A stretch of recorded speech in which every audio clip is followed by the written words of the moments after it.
Сәлеметсіздер бе менің каналымның тыңдармандары? Сіздерге келесі кейіпкерімнің әңгімесін баяндағым келіп отыр. Менің каналыма тіркеліп, әңгіме ұнап жатса, лайк басып, және де өз пікірлеріңізді жазып отырсаңыздар, бұл мен үшін өте маңызды. Ал ендеше келесі әңгімемізді бастайық. Ауылдан қалаға көшіп келген Баян мен Мұхит жұмыс іздеп біраз жүрді. Ауылдағы үйлерін сатып, қаланың шетінен кішігірім корпус үйден бір бөлмелі пәтер алды. Мұхит осы пәтерде өзінің тынысы тарылатындай сезімде болатын. Сондықтан тұрақты жұмысқа тұрғанымша деп, қалаға барып пәтерден қалған ақшаға арзандау көлік алып, таксист болып жүре тұрайын деп шешті. Баян пәтерде 3 қызымен қала берді. Бірақ аптасында 1-2 рет келіп күйеуінің әкеп беретін табысына көңілі толмайтын. Сондай кездері іштей күйеуіне ұрсып, бейшара неме, қайдан ғана сенің тіліңді алып қалаға көшіп келдім, деп жылап алатын. Бара-бара Мұхит келуін азайтты. Баян осылай жалғаса берсе, жалғыз қалып қоямын деп қорықты. Келесі бір күйеуі үйіне келген кезде, Мұхит, осылай жүре бергеніміз болмас. Мен мына үйде жалғыз болудан жалықтым. Бізді қалаға өзіңмен алып кет. Сол жақтан арзандау квартира табайық та, мына пәтерді жалдап қояйық деген ұсыныс жасады. Жарайды, жалғыздықтан шаршасаң шаршаған боларсың. Мен пәтер қарастыра берейін, деп Мұхит та әйеліне қарсыласпады. Көп ұзамай Мұхит отбасын өзімен бірге қалаға көшіріп әкетті. Пәтерлеріне де тұратын тұрақты адам табыла кетті. Қайта-қайта келіп мазаларын ала бермейік деп, бірден 3 айдың ақшасын сұраған еді, оны да келісіп пәтер жалдаушылар беріп жіберді. Қаладағы жалдаған үйлері Баянның көңілінен мүлде шықпады. Не болса да Мұхит жанымда ғой, енді оны жұмысқа тұрайын деп көндірейін деген келесі жоспарына көшті. Күн ұзаққа ұйықтап, кештің батысымен оянып таксиге шығатын Мұхит бүгін қызының жылаған даусынан оянды. Баян, мына қыздың неге аузын жаппайсың? Азынап болды ғой. Білесің ғой қазір таксиге шығатынымды, деп ұйқысының қанбағанын білдіріп, әйеліне Мұхит ұрыса бастады. Жыласа жыласын. Үйдің тар болғанына мен кінәлімін бе? Кешке дейін ұйықтайсың. Бізбен ешқандай шаруаң жоқ. Біле білсең, барлық балалар жылайды. Жалғыз сенің қызың ғана емес. Күн ұзаққа онсыз да жылатпай ұстап отырған жоқпын ба? Оның бетіне қарап отыра берсем, тамақты кім пісіреді? Деп Баян да күйеуіне ұрысып жауап қатты. Шапағат, мейірім, қайдасыңдар? Мына сіңлілеріңді алып біраз ойната тұрсаңдар қайтеді? Мен тамақ жасап алғанша, деп Баян сұстанып, көзіне жас тығылып далаға қыздарын іздеуге шығып кетті. Тағы да ішінен бәрі сенің кесірің. Тыныш отырған жерімізден қозғап, қайдан ғана тіліңді алдым? Неге менің өмірім осылай? Енді ғана қызығын көреміз бе деген үйімізді тастап, не айдап келді мына бізді қалаға? Деп көзінен жастары моншақтай ағыла берді. Қыздарын көршінің ауласынан тауып алып, біраз сазайларын беріп, екеуін үйге алып келді. Баян, не болды саған? Көшеде қыздарды шыңғыртып ұрғаның не? Деп Мұхит әйеліне қарағаны сол еді. Қойшы сен, ұрсам өз балаларым, қолыңнан келсе өзің қарасаңшы, ұйқыдан басқа бітіретін шаруаң жоқ, деп Баян сол қылдап кеп жылады. Шапағат, қызым сен үлкенсің ғой. Қой, жылама, ұят болады. Мына ақшаны алып, дүкенге барып, өздеріңе керектеріңді алыңдаршы, деп Мұхит қыздарын алдап, қолдарына теңге ұстатты да дүкенге жіберді. Қыздар үйден шығып кетісімен, сен не есіңнен адасайын деп жүрсің бе? Ұрмай соқпай, неге жылайсың? Көршілерден ұялсаң қайтер еді, деді Мұхит. Олар өздеріне қарап алсыншы. Мен шаршадым, әбден шаршадым. Не жүріс біздікі қаңғып? Қашан жұрт құсап өмір сүреміз? Маған бұл өмірдің қызығы қалмады, деп жылауын одан ары үдетті Баян. Баян, есіңді жи. Мен де темірден жаралған емеспін. Қой дегенде қой, жарай ма? Деп Мұхит Баянның білегінен қысып ұстап өзіне қаратты. Жібер, ауырып кетті. Ендігі жетпегені осы еді, деп Баян тағы да айқайлап күйеуіне жауап берді. Айтшы саған, не жетпей жүр? Аш жүрсің бе? Далада қаңғып жүрсің бе? Дала емей немене мына үй? Нан мен сүт әкелгеніңе мәзсің. Шаршадым мен мына өмірден, түсінесің бе, шаршадым, деп басын ұстап, Баян көкбеттікке салынды. Не істе дейсің маған? Тыныш отырған жеріңде өзің емес пе? Қалаға тұрамын деген. Айтшы, не істе дейсің? Деп айқайлай бастады Мұхит кереген ұрып. Тыныш отырған жер деп қай жерді айтып тұрсың, Мұхит? Аптасына 1-2 рет келіп көргенің емессің бізді. Дұрыс еркекпен әйел 2 бөлек тұрмайды. Маған ондай өмір керек емес. Түсінесің бе? Деді жылауын тоқтатпаған Баян. Жұмысқа тұрғанша деп солай шешпедік пе? Деді даусын бәсеңдетіп Мұхит. Сен шештің. Екеуміздің атымыздан айтпашы өтініш.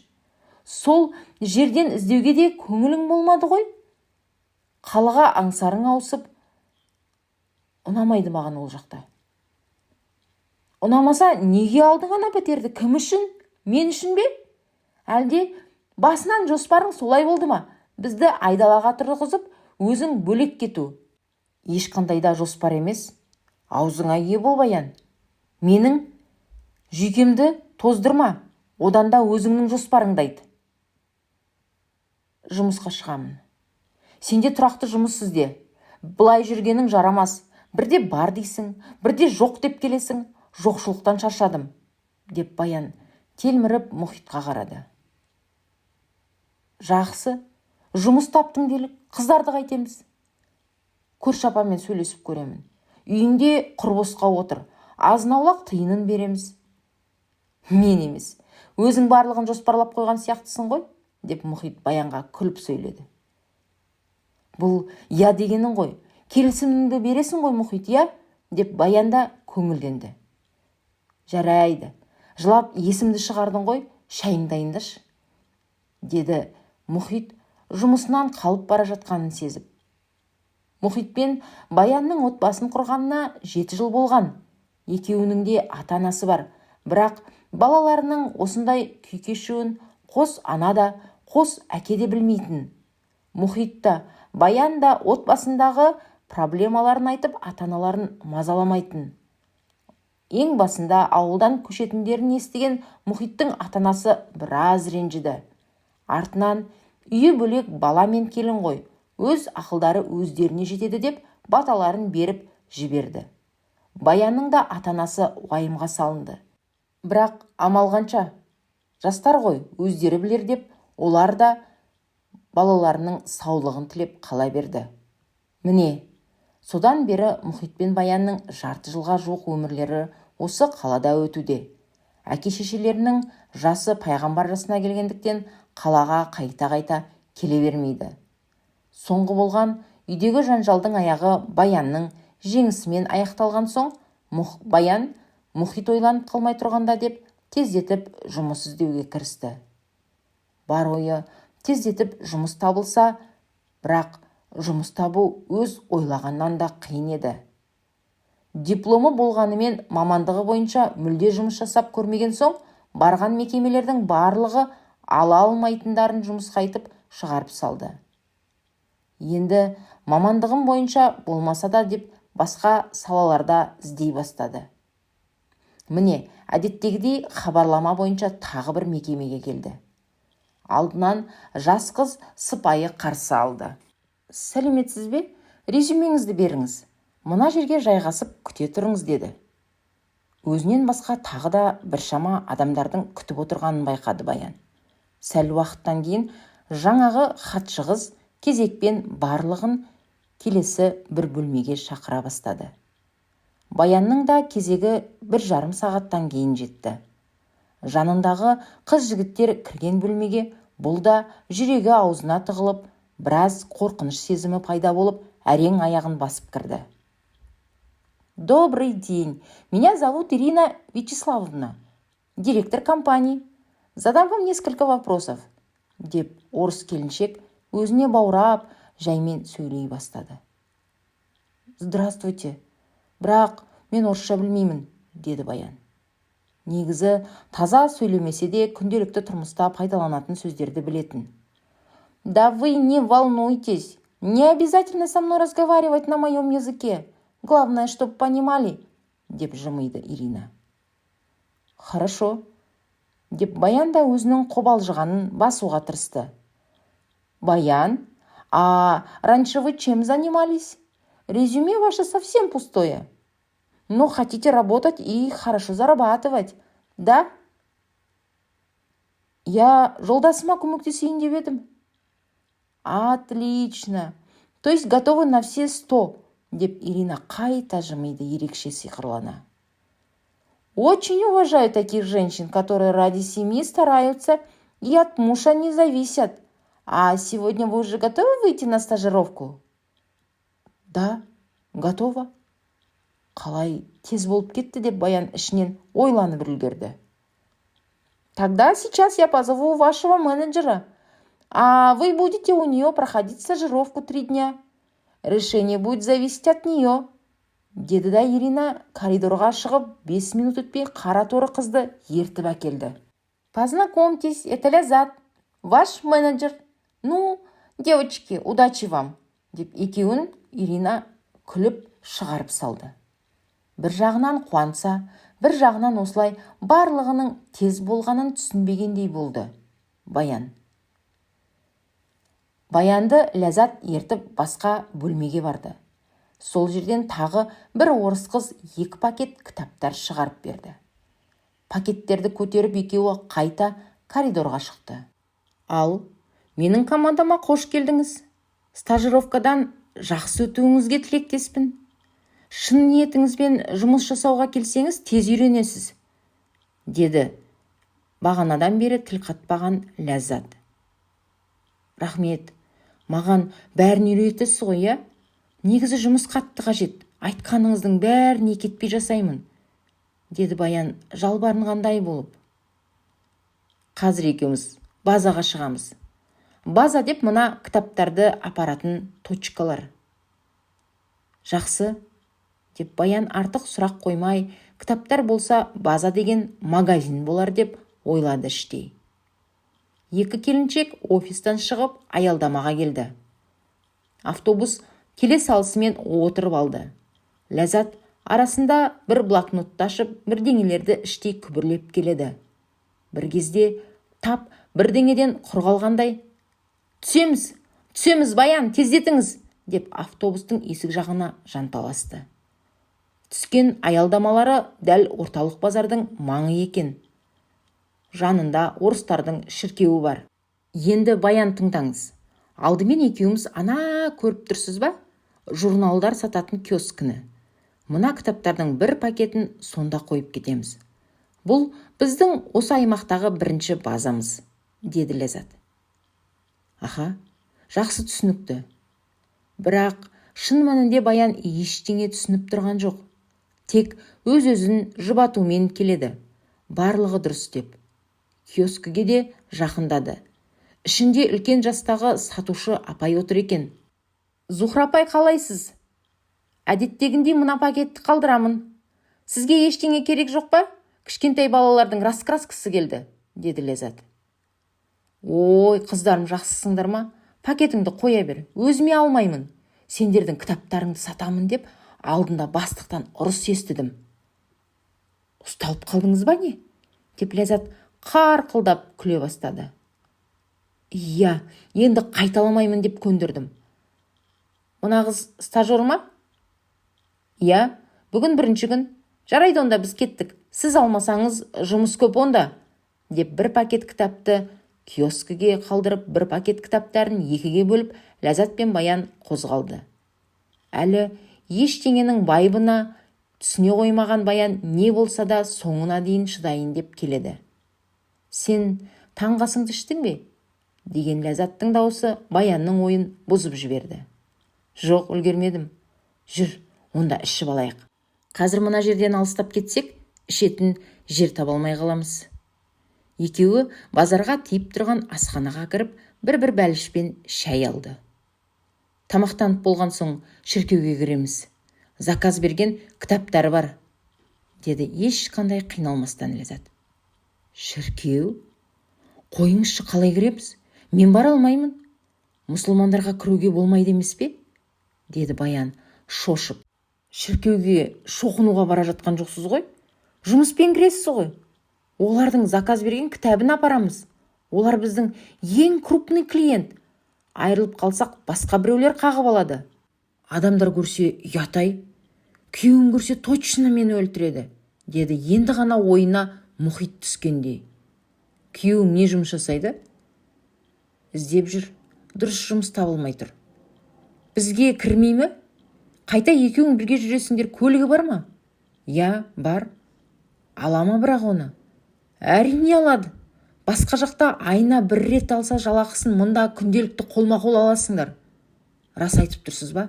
Алса айтып көрейінші, деп қуанып кетті Баян Ләззаттың мына сөздеріне. Осы кезді пайдаланып, Ләззатқа сұрақтарын жаудырды. Ләззат, мен әлі түсіне алмай отырмын. Біз не істейміз сонда? Кітап сатамыз ба? Оны өзінің алушылары бар ма? Я, кітап сатамыз. Бұл Ресейден келеді. Көшеде тұрып сатуға болмайды. Және кітапханаларға да өткізуге болмайды. Неге? Мен бұл кітаптарды кітап дүкендеріне өткіземіз деп ойлап жүрсем? Компанияның заңы солай. Кітаптарды жүріп сату керек. Сатып алушыларды солай табамыз. Бүгін біз мысалы осы квадратта жұмыс жасаймыз. Сосын бұл квадратқа бір аптадан соң бірақ келеміз. Квадрат дегеніміз параллель жатқан екі көшенің ортасының барлық магазин, шаш салоны, дәріхана, кафе, ресторандары. Мәссаған, деп ойындағыдай шықпағанына ренжігендей болды Баян мына жұмысына. Ой, рахат жұмыс емес пе? Күнделікті тапқаныңды күнде аласың. Сосын бонус ақшаң тағы бар. Мысалы, бір аптада сатқан кітабыңның ақшасы 100 000 теңгеден асса, онда бонусқа ілінесің. Неғұрлым көп сатсаң, менеджерлік статусқа өтіп, өзіңнің командаң болады. Олар үшін тағы ақша аласың. Ақшаны көп айта берген Ләззат Баянның жаман ойларының барлығын санасынан өшіріп тастағандай болды. Не деген көп ақша деп, Баян күмәндарының барлығын жойып тастады. Қалайда мұхитты көндіру керек, деп тағы бір жоспар шықты. Сонымен таңғастарын ішкен екі келіншек шіркеу жаққа бетеді. Шіркеуге жақындаған сайын Баянның жүрегі дүрсілдеп, бұрын соңды кіріп көрмеген соң, осы жасағаным дұрыс па өзі деп, алдынан шыққан адамдардан ұялып, қысылып келе жатты. Үлкен қақпаның ішіне кіріп, Ләззат, «Батюшка!» деп даусын көтеріп, біреуді шақырғандай болды. «Здравствуйте, вы принесли книги?» деп жаңағы шақырған батюшкалары осы болар, сақалды орыс ер азаматы алдарынан күлімдеп шықты. «Да, все, что вы просили». «Ой, спасибо большое», деп орыс еркек кітаптарды түгендей бастады. Баянда үн жоқ. Бірақ шіркеудің ішін көзімен бір шолып әдемісін-ай деп ойлады іштей. Осылай барлығы қарсы алса ғой, жақсы емес пе? Еш қиналмай сатасың кітаптарды. Тағы да қуанып, керемет бір жұмыс тапқанына іштей мәз болып тұр. Кітаптарының іші сыртын түгендеген орыс шіркеуінің батюшкасы ақшасын төлеп Ләззат пен Баянға алғысын айтып шығарып салды. Екеуі қайта жаңағы киоскісіне оралып, екінші пакетті алып квадраттарына жол тартты. Жол жөнекей алдынан шыққан барлық дүкендерге шаштараздың біреуінде қалдырмай кіріп келе жатыр. Ең бастысы сыпайы болу керек, деді Ләззат. Бір жол алмаса, келесі жолы қайта кіргеніңе жақсы. Ешқашан дөрекі жауап беруші болма. Мейлі сені қуып шықса да, деді. Қуып шықса дегені Баянға онша ұнай қоймады. Ондайда бола ма деп іштей тағы да қапаланып келеді. Осылай екеуі квадраттағы барлық дүкен, шаштараз, кафе, дәріханаларды аралап, кітаптарының жартысын сатып бітірді. Мына 5 кітап қалып қойды. Бүгіндікке қалай, шаршамадың ба? Басқа квадратқа барамыз ба? Деді Ләззат. Жұқа киініп шығып едім, тоңып қалдым, деді Баян. Бұл кезде күн салқындау еді. Үстіне жұқа күртеше киген Баян расымен тоңып қалған. Екеуі бірге қайта офисқа келіп, қалған кітаптарын өткізіп, осы жерде ертең қайта кездесетінін ескертіп, Ләззат Баянды шығарып салды. Үйіне қаланың кептелісімен әрең жеткен Баян келе салысымен тездетіп тамақ қамына кірісті. Түнімен такси болған Мұхит әлі ұйқысынан оянбаған екен. Қазір оянсыншы, сосын жұмыс жайлы әдемі жеткізіп, өзімен бірге жасауға көндірейін деп, өзімен өзі ойша сөйлесіп тамағын әзірледі Баян. Арасында қыздарын да көрші үйден әкеліп, оларға шайын де беріп үлгерді. Ұйқысынан оянған Мұхит дәмді кешкі астың иісі шығып жатқанға мәз. Баянда ерекше күлімдеп, оның аст үстіне түсуде. «Бізде мейрам ба?» деді Мұхит. «Иә, менің бүгін бірінші жұмыс күнім болды ғой», деп Баян стажировка екенін жасырды. «Қойш, расымен жұмыс қалды ма? Қандай жұмыс? Қай жерде?» «Ресей компаниясының филиалы. Жақында ғана бізде ашылған екен. Соған жұмысқа тұрдым. Кітап сатамын». «Кітап дүкені ме?» «Иә. Тек айырмашылығы жүріп сатасың». «Жүріп сатқаны несі тағы?» «Өздерінің алатын клиенттер бар. Олар заказ береді, мен апарып беремін». Баян әлі де жұмыстың қыр-сырын дұрыс білмей жатып, Мұхитқа өтірігін қосып айта берді. «Тапқан ақшаң жолыңмен кетпей ме? Кім көтереді? Әлде жаныңда бірге алып жүретін кітаптарды адам бар ма?» «Мұхит, сен бізге жұмысқа тұрсаңшы», деді. Осы сұрақтың қойылғаны қандай жақсы болды деп іштей Баян. «Не, жүргізуші керек пе?» деп күлді Мұхит. «Мазағыңды қойшы. Басқа біреумен тасығанымша семен жүргенім жақсы емес пе? Ақшасы да көп болады», деді Баян. «Сонда сенің жүргізушің боламын ба?» «Енді екеулеп жүріп сатамыз ғой. Сен ондайға пысықсың. Қолыңнан келеді, еш қиындығы жоқ. Күнбе-күн ақшамызды аламыз. Одан бөлек бонус бар. Сосын менеджер болғанда қол астыңдағы адамдардың кітап сатқанына байланысты тағы ақша аласың». «Ойбай, не деген көп ақша?» деп одан ары Мұхит күлгенін жалғастырды. «Тух, Мұхит доғаршы. Қашан осылай біреудің шарбағын жағалап жүреміз? Сен жұмысқа тұрамын дегенше мына қыздар бой жетіп, ертең қиналып қаламыз. Оқулары бар дегендей. Ең болмаса ертең менімен барып өзің сөйлесіп көрші. Ұнаса қаларсың», деді Баян жалбарынған сыңай танытып. «Көреміз, таң атсыншы алдымен». «Онда бүгін таксиіңе шықпаш. Ертең шаршап қаласың». «Әлі ерте ғой. 2-3 сағат болса да жүріп келейін. Бензинге болса да», деп Мұхит асын қайтарып жұмысына дайындала бастады. Ертең барып, бәрін өз көзімен көріп, ойын өзгертеді.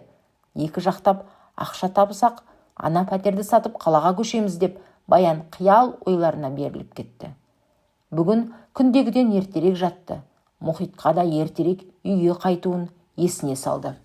Бүгінгі түн тым ұзақ болып кетті ме Баянға қайта-қайта оянып кете берді.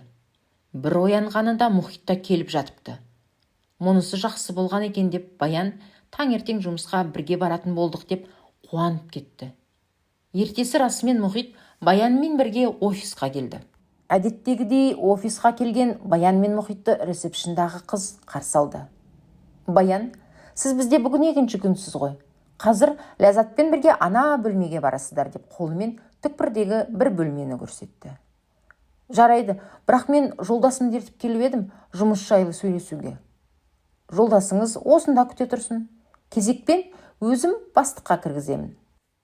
Баян Мұхитпен қайтадан осы жерде кездесетін болып келісіп, Ләззатпен еріп кетіп қалды. Келген бөлмелерінде кеше ғана өзімен бірге жұмыс туралы сөйлесуге келген қыз-жігіттер де жүр. Одан бөлек тағы да танымайтындары да бар. Бөлмеде барлығы 40 шақты адам. Орысы, қазағы, басқа ұлттарының барлығы бар. Бір уақытта ортаға ұзын бойлы жігіт шықты да «Прошу всех встать в круг» деді. Бұрынғы жұмысшылар тездетіп тұра қалып, тек Баян секілді күні кеше келгендер не болар екен дегендей таңданып, жаймен ашық қалған жерлерге кезекпен тұра бастады. «Доброе утро всем! Добро пожаловать! Новый состав! Ура! Ура! Ура! Деп бұрыннан жүргендер қолпаштап жатыр. Давайте будем бодрыми! Деп ортадағы жігіт музыка қосылған соң мойнынан бастап жаттығу жасай бастады. Бәрі қайталап жатыр. Баян да бірге. Теперь давайте поздравим вчерашних крупных торгашей, деді. Бұл кезде музыкада сөнген болатын. Бір-бірлеп фамилиясын атап шақырып жатыр. Олар дөңгеленіп тұрған адамдардың әрқайсысының қолдарынан қысып ортаға тұрып, қалғандары қолдарын шапалақтап, қошемет көрсетіп жатты. Кейбіреулер жаңадан кешегі сатылымнан кейінгі жабылған менеджерлік статусымен марапатталып жатты. Бәрі мәз. Тек жаңадан қосылғандар ғана мәңгүрт секілді бірін түсінсе, бірін түсінбеді.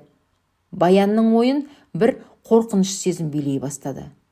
Мұнаны көріп, Мұхит ұрсар ма екен? Ай, қайда кіріп кеттім деп. Так, наша 5 минутка закончилась. Всем удачной торговли, деп ұзын жігіттің айтуы сол еді. Барлығы қайта қол соғып, бұрыннан жұмыс жасайтындар бір-бірімен құшақтасып тарай бастады. Ал Баян секілділерді өздерінің менеджерлері ертіп алып кетіп жатты. Баян, кеттік, деп Ләззат та келді. Мынау не болды өзі? Бұл психологиялық жаттығулар ғой. Көңіл күйлеріміз жақсы болу үшін таңертең 5 минутка болады күнде. Жақсы жұмыс жасағандарды марапаттайды, премия береді. Жұмысты күшті, көңіл күйде бастаған адам 2 есе күшті жұмыс жасайды. Енді не болар екен, деп 5 минутка жиналыстарынан шыққан Баян есік алдында күтіп тұрған Мұхитты кездестірді. Қазір не істедіңдер десе, не айтамын, деп ойланды. Мұхит, бар ғой, деп әңгімені бастағаны сол еді. Баян, мен сенімен жасаймын жұмысты, деп шештім. Таксиге жол болсын. Мұна жерің жатқан ақша ғой, деді Мұхит Баянның айтайын деген сөзін бөліп. Бірақ ертең саған ұнамай қалатын сияқты. Ана жиналыстары бір қызық болды. Мүмкін мен жұмыс жасап көрмеген соң солай ма? Деді Баян өзінен өзі күдіктеніп. Неге? Не боп қалды? Билей ме, жаттығу жасатады ма бірдеңе? Ой, билетсе билетсін, ең бастысы ақшасын төлесінші. Баян, расымен осылай жүре бермей ақша табудың жолдарын жасайық. Мен де шаршадым таксиліктен. Сөйлесіп жүрген жұмыстың қашан болатыны да белгісіз. Жақсы, маған қарағанда сен бәрін тез түсінесің ғой. Мүмкін мен әлі толықтай түсінбей жатқан болармын жұмысты. Саған кіммен шығасың, деді бүгін. Сендермен. Мә, кеше тоңғанымдай жақсы болғанын қарашы. Жүр, Ләззатты тауып алайық. Бүгін офистан Ләззат енді 2 стажермен шықты. Астыларында көлік болған соң үлкен квадратты қамту керек. Ләззат, квадратты бізге біреу бөліп бере ме? Деп Мұхит бірден кірісті жұмысқа. Жоқ, оны әркім өз қалауымен жасап алады. Бірақ офистан шығып бара жатқанда кім қай бағытқа баратынын біліп алуың керек. Бір жерде жүріп қалсаң саудаң болмайды. Ха, жарайды. Онда бүгін қайда барамыз? Бізде көлік бар ғой. Бүгін қаланың сыртына шығайық. Конкурент те көп болмайды, деді Ләззат. О, жақсы, деп Мұхит Баян мен Ләззатты салып алып, қаланың сыртына шығып кетті. Үшеуі біраз жүрген соң алдарынан үлкен мектеп шықты. Жанында дүкендері де көп екен. Ал, кеттік онда. Алдымен мектептен бастайық, деді Ләззат. Ерлі-зайыптылардың келісуден басқа амалы жоқ. Ләззаттың артынан ере берді. Баян күдікпен ойланып, керек пе осылай қаңғып жүргеніміз десе, Мұхит іштей бәрін есептеп, бүгін жақсылап түсініп барлығын ертең өзіміз ләззатсыз шығатындай болуымыз керек деп жоспарлады. Келген мектептері өте жақсы қарсы алды. Біраз саудалары жүріп, арасында Мұхит директорға дейін кіріп шығып, келесі аптада келуіне рұқсат алды. Бұл жоспарды Ләззат білмеді. Мектеп маңындағы барлық дүкендерге кірді. Арасында үшеуін қуып шыққандары да болды. Осындай жағдайлар туындағанда Баянның көңіл қатты түсіп кететін. Себебі кейбір дүкен сатушылары қатты сөз айтатын. Бірақ бүгінгі саудалары өте жақсы болды. Баян кешелі бері Ләззаттың жанында жай серік болып жүргені болмаса, ешкімге кітап ұсынып, ол кітаптарды жарнамалады да. Бірақ Мұхит бірден кірісіп кетті. Білмесе де бар орысшасын айтып, адамдардың алмасына қоймайтын кітаптарды. Мектептің жанындағы барлық ғимараттарды, дүкендерді аралап болған соң, үшеуі қайтадан мектептің алдына келді де, енді мектептен балаларын алып кетуге келген ата-аналарға кітаптарды ұсына бастады. Ләззатқа да Мұхиттың пысықтығы қатты ұнады. Кеше Баянның жұмыс жасап кетуіне біраз күмәнданып еді, бүгін Мұхиттың қосылғаны қандай жақсы болды деп қуанды. Небары офистан шыққандарына 3-4 сағат өтпей жатып барлық кітаптарын сатып үлгерді. Ләззаттың қолына қомақты ақша түсті. Енді офисқа барып соны өткізу керек. Жолда көп кедергі болмай қаладағы офистарына үшеуі тез жетті. Бұларды көріп Ирина да мәз. Мұхит Ләззаттың соңынан қалмай, қалай, кімге ақша тапсыру керектігін, кітаптарды қайдан алу керектігін үйреніп алды. Барлық шаруалары біткен соң бастықтарына кірді де, ертеңнен бастап Баян екеуміз жұмыс жасаймыз деді. Себебі күнде біреудің жанында жүрудің енді қажеті жоқ. Жұмысты толық түсінгенін жеткізді. Ирина Ләззатты шақырып алып, Мұхиттың жұмысқа дайындығының қаншалықты рас екенін сұрады. Ләззат та өз тарапынан мақтауларды жаудырды. Ендіше, командасының өскені өзіне жақсы. Оның үстіне Мұхиттың пысықтығында сөз жоқ еді. Мәз болып, Мұхит Баянды алып үйіне қайтты. Мұхит, ау, бізге осы жұмыс керек пе? Бағана ана дүкенде әйелдер ұрысып қуғанда мен жаман жылағым келді деді әйелі күйеуіне. Ой, сен де, не такси болғанда ондай адамдар кезікпейді дейсің бе? Жұмыс болған соң көнесің. Қысқасы, ертең офисқа келеміз, Баян. Осымен бұл әңгімеге оралмаймыз. Қайта қуанбайсың ба? Мен біргемін, деп Мұхит машинасындағы әуенмен бірге ыңылдатып ән айта бастады. Иә, бастысы сен қасымдасың ғой. Автобуспен де жүріп керек емес деп Баян өзін жұбата бастады. Үйлеріне келіп қыздарына тамақ әзірлеп, мәре-сәре болып тамақтанды. Қыздары да әке-шешелерін көрініп қуанып, сағынып қалғандарын да білдірді. Келесі күннен бастап Мұхит пен Баян кітап сатуға енді өздері шықты. Расымен Мұхит бұл бизнесті тез алып кетті. Басқа сатушылар секілді қалада жүрмеді. Көбіне қала сыртында сатты. Біріншіден конкурент аз. Екіншіден бастық сымақ орыстар сенің квадратыңды тексеріп мазаңды алмайтын. Таңғы 5 минуткаға Мұхит тез үйреніп кетті. Тіпті ұнайтын да сияқты. Тек Баян ғана әлі үйренісе алмай қойды. Бұлардың билері, жаттығулары Баянға жасауға қиындау еді. Жұрттар секілді жыртыңдағанды да жек көретін. Жұмыс жасап жүргендеріне бір айға жуық уақыт болғанда Мұхит енді өзі менеджерлікке жақын еді. Жаңадан келген сатушыларды үйретіп, өз командасымен жұмыс жасай бастады. Басқалар білмейтін өз құлықтарын үйрете бастады. Бірақ тек Баянға көңілі толмай жүрді. Себебі Мұхиттың менеджерлік статусқа көтерілуі үшін Баянда өз командасын құру керек еді. Шарт бойынша Мұхит Баянның астынан орналасқан, Баянның стажері ретінде қабылданған. Осыған байланысты екеуі жиі ұрсысатын болды. Мұхит Баянға бөлек жүріп, өзінен басқа командасына адам жина деп талап етті. Командасына адам жинау үшін келген стажерларды үйрету керек болатын. Баянның оған шамасы келмейтін. Мұхитсыз жүрудің өзі оған қиындау. Кейде ренжісіп қалғанда өзі бөлек сатуға шығатын, бірақ көбіне сәтсіз. Себебі кітапты ұсынғанда адамдар қатты сөйлеп, не болмаса жақтырмай қараса, ештеңе ұсынбастан бұрылып шығып кететін. Аяғында шаршап офисқа оралады. Осындай қылықтарына бола әйеліне Мұхит та ашуланатын. Бірде қатты ашуға келіп, жұмыс жасай алмасаң, балалардың жанында отыр, деді бұйырып. Отырмаймын. Не ұнамайды саған? Менімен бірге жүргенше басқа адамдармен жүрген жақсы ма? Мен жүрсем, тез менеджер болу үшін жүрмін. Менен басқа бірде-бір стажер шығармадың. Не өзің өспейсің, не мені өсірмейсің? Ләззатты қарашана. Қазір мүлде квадратқа шықпайды. Себебі командасы жақсы табыс табуда. Алдағы уақытта оған басқа қаладан өз алдына офис ашады. Оның орнына астындағы өзінің командасының бір жетекшісі қалу керек. Сол қалатын адам біз болу керекпіз. Неге түсінбейсің сен? Мен мына жұмысты жасағым келмейді. Жүріп, жұртқа жексұрын болып кітап ұсынғым келмейді, деді Баян. Онда үйде отыр. Сен шықсаң, автоматты түрде мен Ләззаттың ең мықты командаларының бірі болып қаламын. Әне қараш, бізден кейін келген көп адамдардың өз командалары бар. Барлығы өсуде. Тек сен емес. Сондықтан да қыздарды қаңғытпай, босқа ақша төлегенше көрші апайға үйде отыр. Осы әңгімеден кейін Баян басқа жұмыс іздеп Мұхитқа кімнің мықты екенін дәлелдегісі келді. Ал мына жерде барлығы тек жиналған аферистер екенін айтумен болды.